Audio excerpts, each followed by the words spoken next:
Hey guys, Ray from Love Your RV and Boat.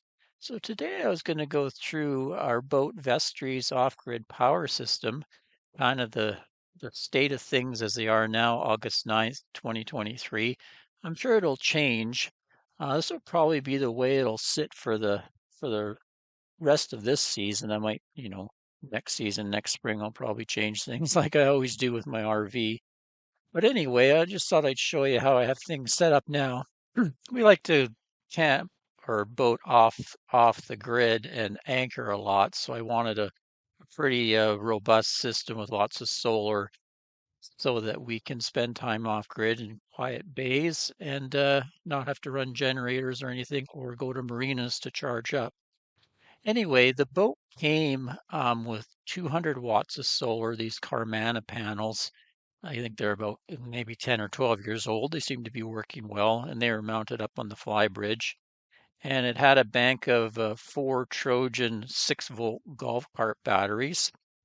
And then it's got a couple AGM batteries for its engine starter bank. So they had these two wired to this switch and then to the boat starter so that the person could choose to start the engine using either bank or both. I changed that about a month ago and separated these engine banks, and then I added a lithium bank.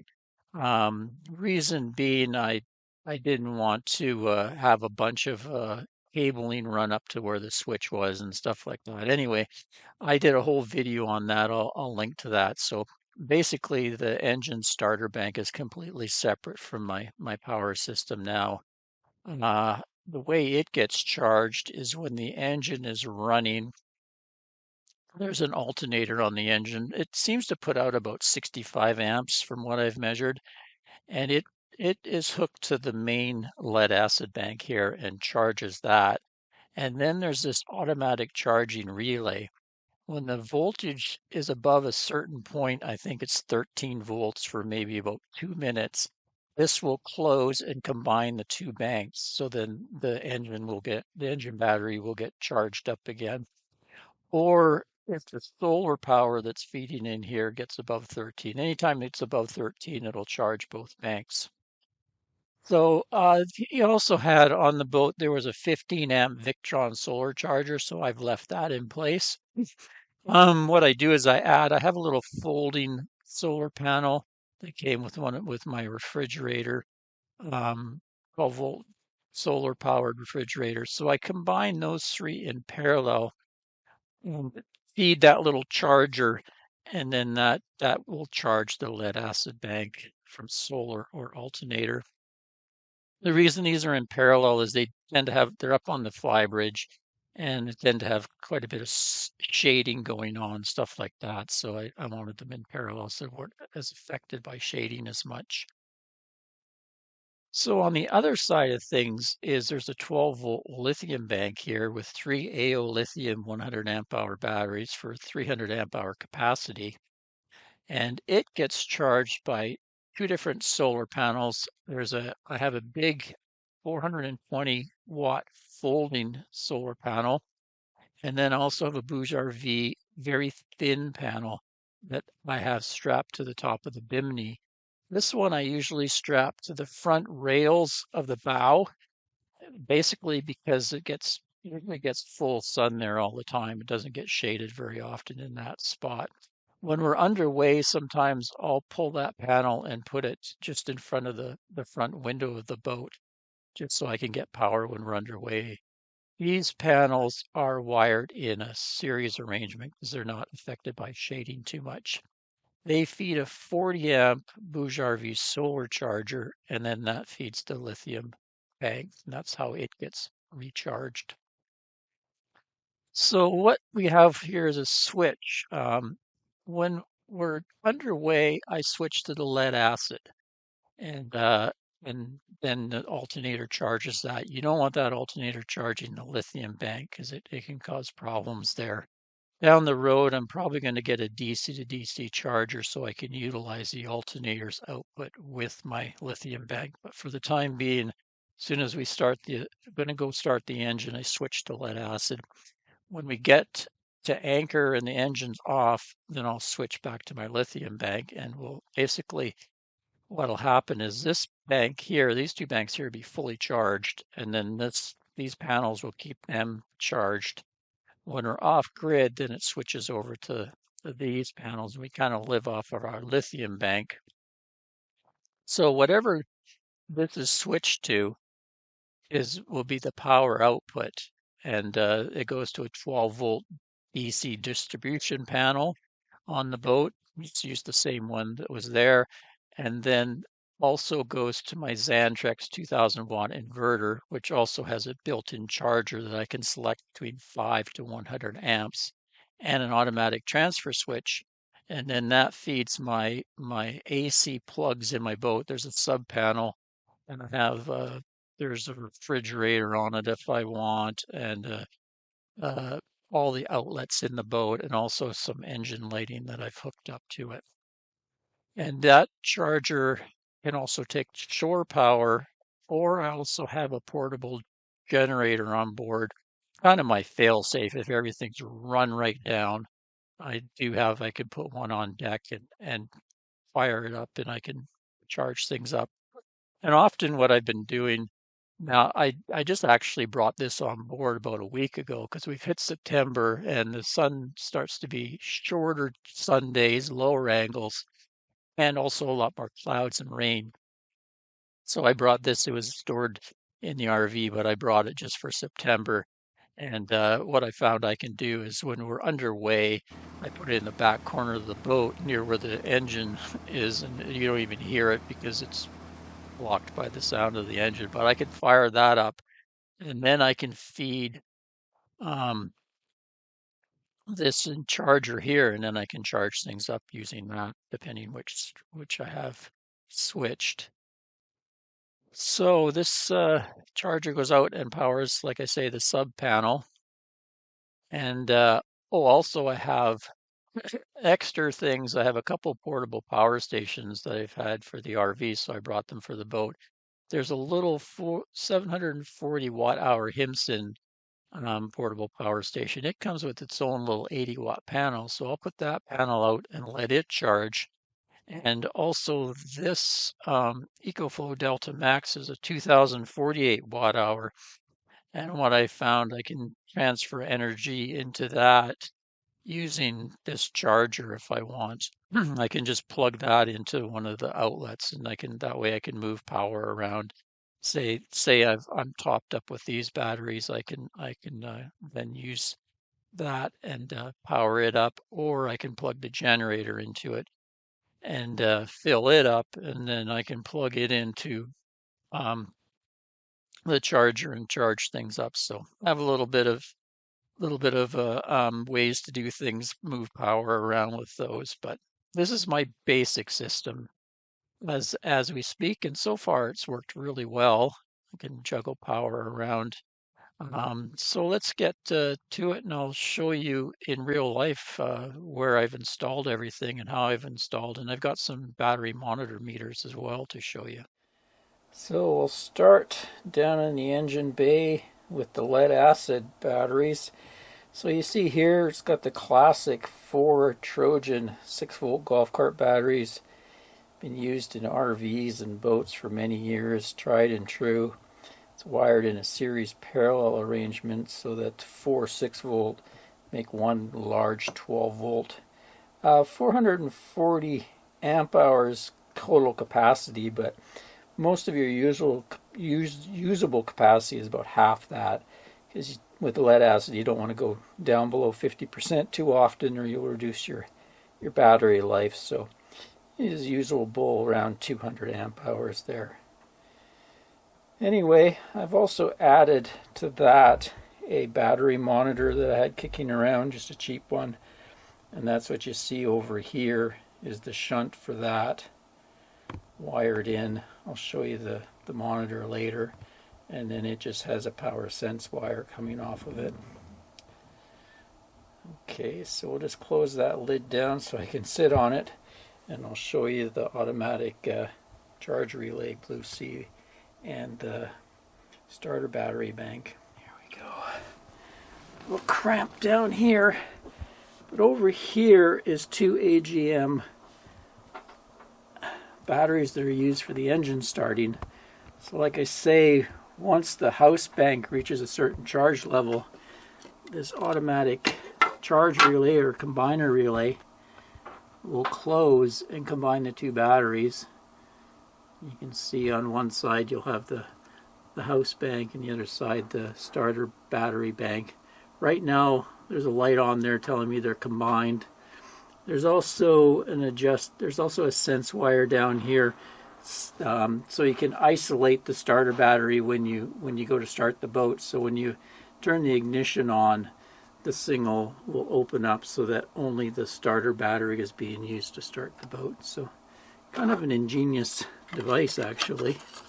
Works pretty well. Just close her up there. Yeah, kind of nice. You don't really have to even think about it.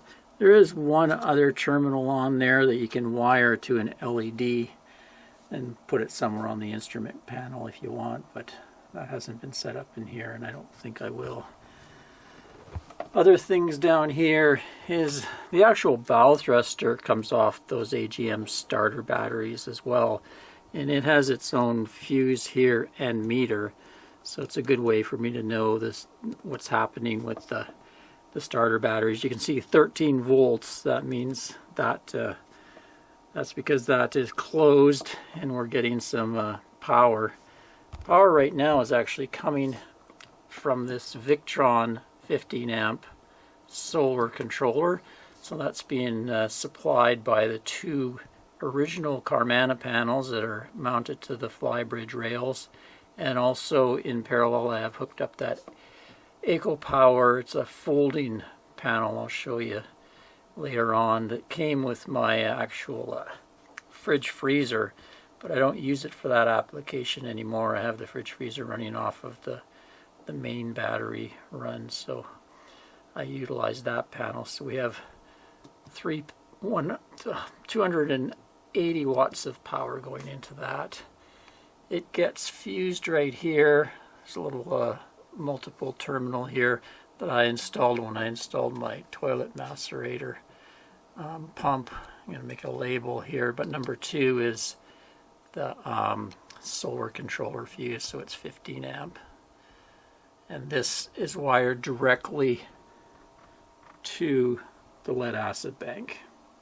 There's a main cable that leaves the lead acid bank, comes up into my wiring area here, and comes up from below the engine compartment and comes to a 2-way switch. So there's the house bank.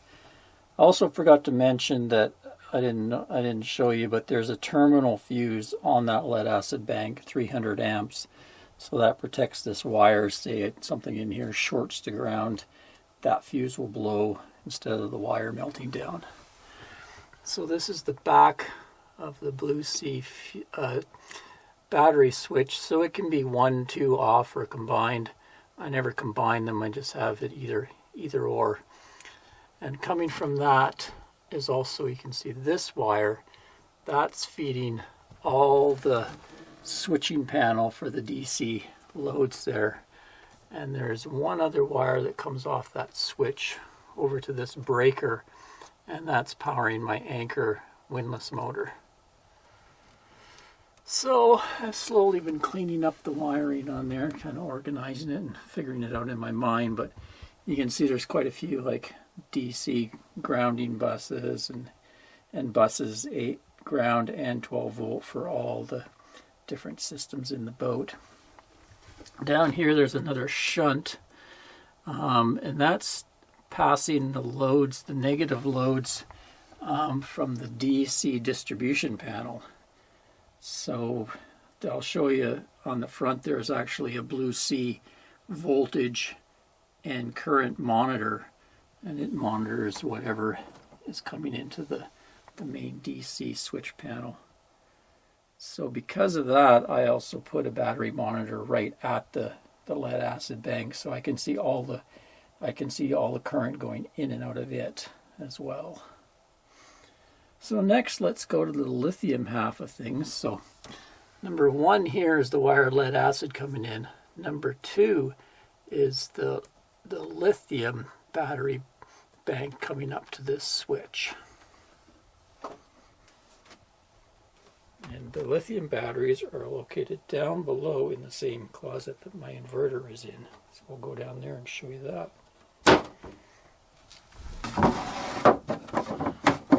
I can actually take these doors right off. Just give me a sec. Open it up for you. So here's my 3 lithium batteries. They're the AO lithium brand. I kind of like them because they have built-in Bluetooth, so on an app I can monitor them. I'll show you all the apps I use later on. And they're also quite a well-built battery inside. I've always really liked the AO lithium brand.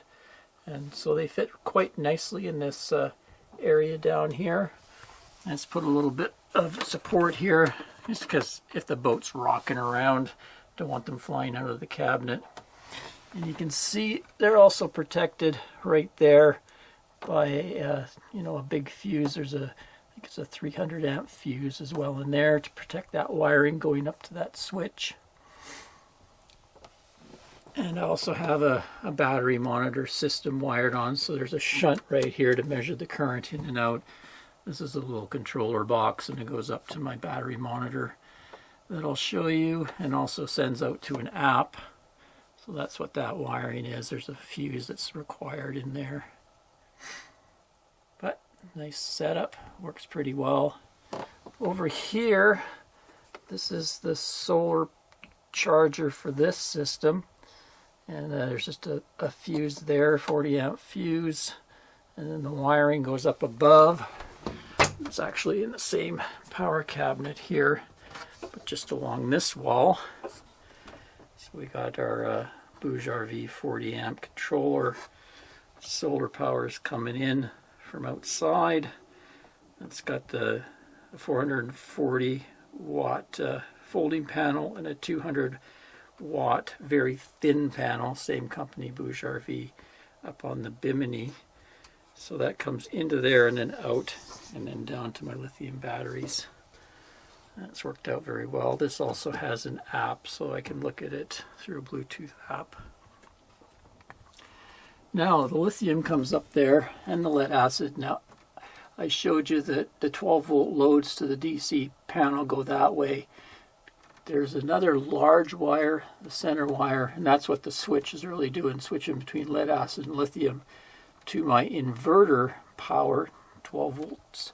It goes down, back down and around, and down here is where the Xantrex 2000 watt inverter is set up.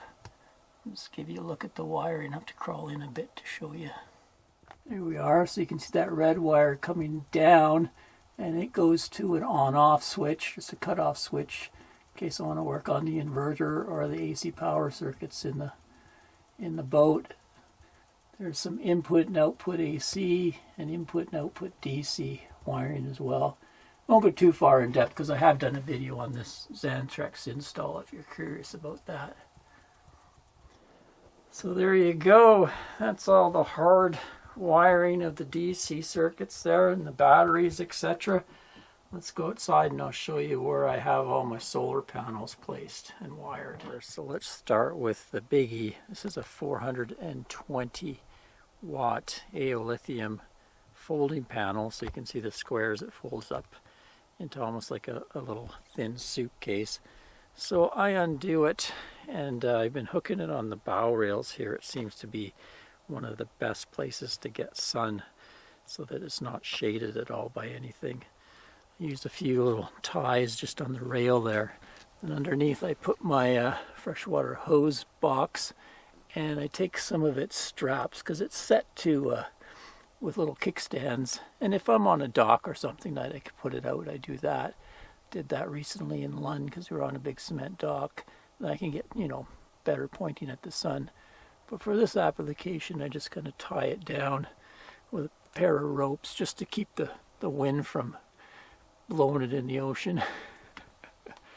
That does pretty good.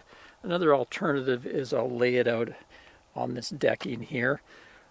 Usually I'll do that if we're underway and I want to get some solar I'll lay it out there and just kind of tie it to the rails so it doesn't fly off either. But usually there's not enough wind to do anything as far as that.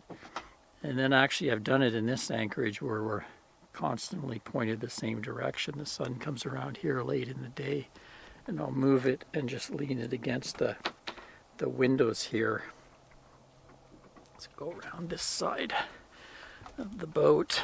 There is one panel that's put out here, and that's for there's a little Himson power station I have, small power station. And it just has like about I think an 80 or 90 watt panel. So I just use those little things there that are meant for carrying kayaks and strap it up underneath that other panel there.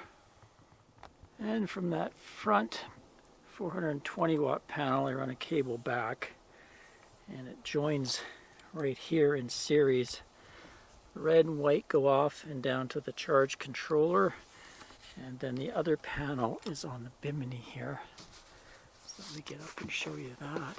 That is the Bouge RV. It's called a Yuma SIGS panel. Very thin, very lightweight, super flexible. Did a review of that, or an install. Still working on the review, but so far I'm pretty happy with it. Fits very well on the bimini. All I've done is just bungee it down, and I haven't even had to take it off yet. Even with some wind, it doesn't go anywhere. So those two are going down to that charge control. It's doing the lithium batteries. Then the lead acid ones these are the original Carmana, which makes Go Power equipment. And they're actually still putting out good power. So they can be tilted. There's some brackets there I can adjust right now. I have it tilted to the sun. But you can see the other one is shaded right now by the mast and Starlink and stuff. So that's why I have these all in parallel, these two. And then there's the third folding panel that's a Echo Power down there. There's Anne. She doesn't like solar, so she has a nice umbrella to keep her shaded. There's the Echo Power panel. I can move it around.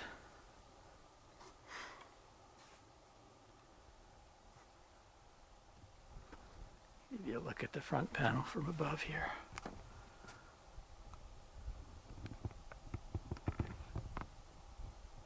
So let's go down and I'll show you some of the battery monitor and apps that I use. Here's the main control panel for all the DC stuff. And you can see up here there is a voltage monitor, and it can do up to 3 batteries. I just have the one battery there. Number 1 is showing me the voltage on the lead acid. I can go to number 2 and it switches to the lithium. And then down here is the switch. So I've marked lithium batteries, lead acid batteries. So when we're at anchor and all set up, engine off, we run lithium. And then when we're ready to go, we switch over to lead acid. All kinds of different switches for all the different systems on the boat. Over here we have my AC panels. This is the main one. If you plugged into shore power, it shows you voltage here, and you can switch the main shore power on and off, and then you can switch shore power to the inverter. There's a spare, and the water heater is actually on that, because you really only want to run the water heater when you're on shore power. I could run it off grid, but it takes quite a bit. I think it's around 1400 watts to run that. Then up here, this is the inverter sub panel, so it's got all the outlets on the boat. You can run the refrigerator off it if you want, but I actually run them on DC, not AC. And then I installed an engine lighting circuit down there, so I just have that. I put an old trouble light I had down there, and it also has a AC plug on it, so if I ever want to work down there, I can just flick that on. Then we have our monitors. This is the one that's hooked up to the lithium battery system. So you can see it's giving me current voltage, showing me how much amperage my solar panels are bringing in right now, and the state of charge, 36%. Up here, this one flashing, that's actually for the lead acid. It's just a cheap battery monitor. I just threw it in here. There was a hole here. I haven't really finished this area off yet because I've been out on the boat and don't have access to part stores and stuff, but I want to pretty this up in the future. But it's showing you there's voltage 13.17 and I'm getting 7.7 amps charging right now on that. And then up here is just the inverter, is its control panel, remote control panel, so I can adjust stuff and have a quick look at what's going on with that. Yeah, so it's nice to be able to just glance at those meters and know what's going on with the stuff. Even though I have on my phone, I have all the apps. I'll show you in a minute. Couple extra power devices I have. I have this little HimSing box. HimSyn, I think it's called. I don't even think they make them anymore. It's a nice portable power station. It has a little inverter built into it, and you can charge phones off it. But it can charge on solar. So a lot of times I'll just put its little panel out, just string it out to the side, and I'll charge this up. And then a lot of times I'll use this to run Starlink and a few charging devices to take some load off the main battery banks. I do carry one other charger, this Tornado 3000 battery charger. It can charge lithium or lead acid. So it's more just of a backup charger. If I want to move some power around from, say, one of the power station boxes, I could plug it into, say, the EcoFlow and clamp it on the lithium bank, and I could charge at 30 amps. Or if we had a limited time, say we had stopped and had a few hours on shore power, I could use this, plug it in, add some extra charging while we're there. But mainly it's just there for backup in case when my charger goes down on the boat, as far as the 100 amp charger that's in the Xantrex inverter charger. And finally, I have this EcoFlow Delta Max, which I always carry in the RV. I like it because it's a really fast charging unit, quite lightweight. It's only around 40 pounds or so. But I use it to store power and distribute it around the boat. It has a 2400 watt inverter in it, actually. But I keep several cords with it. I can actually hook the solar panel right up to it to charge it, or I can take a power. I have an adapter, so I can plug the shore power cord into it, and then I can run this into the unit, and it just acts as shore power. Then I can take power from this and move it into either my lead acid bank or my lithium bank on the boat. And I can charge it while underway. I can just take this, say I have lots of power in my boat's batteries, I can plug this in here and plug it into the inverter and get some power back into this. There's losses in doing that because you're actually taking DC, turning it to AC, and AC back to DC, but it's just an option if I have extra power. Also, if I want to run my generator, I do have a gas generator, so it's kind of nice because this thing can charge up really quick. It can charge it up to 1800 watts, so this box can be charged, and say we're just out for an hour or so, 2-hour boating trip, I can pretty well charge all this up, and then I have 2000 watt hours of power ready to go. So to finish up, I'll show you some of the apps I use to monitor everything. So each of the batteries, the AO lithium batteries, has a built-in Bluetooth, so it tells me the voltage and current and capacity, temperature, that sort of thing. Then I have this battery monitor for my lithium. I think it's a Junk Tech. I did a review on this one. It's pretty comprehensive. It's got the voltage, how much current. Right now we're charging on solar, showing me the power. I can see trends and history, and then it gives me the percentage. It's not super accurate. Sometimes I have to go in and adjust it, or it's best if I can fully charge them and reset it at 100, because it doesn't really calculate the losses in wiring and in the inefficiency of the battery. Lithium's pretty good, but there's always a little bit of loss, maybe 2% every time you do a charge cycle. And we also have This is the Bouge RV controller. It's Bluetooth, so it's showing me solar input voltage 49.9 volts because I have those panels in a series arrangement. And then the battery's getting 20.57 amps right now, 13.6, and the power and temperature. And we also, Victron also has an app here on that little Victron, so it's showing me battery voltage. So this is the lead acid bank, and the power that it's inputting is giving me 8.3 amps right now, and it's in bulk mode. Oh, almost forgot, I also have the Xantrex app, which tells me some information about the battery current and the load current and grid current going in and out of the inverter. But it also has a cool setting here.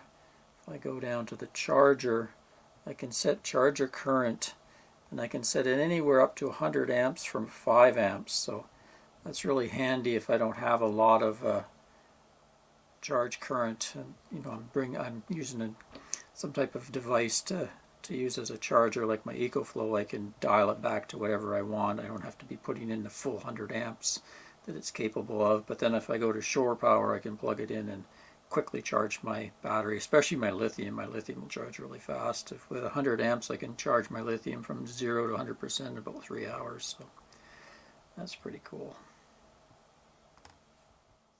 Well, there you go. That's the state of our off-grid power system on Vestry as of August 2023. That's probably what we're going to use the rest of this season. And then, of course, by the time we get to spring 2024, I'll probably be doing some changes.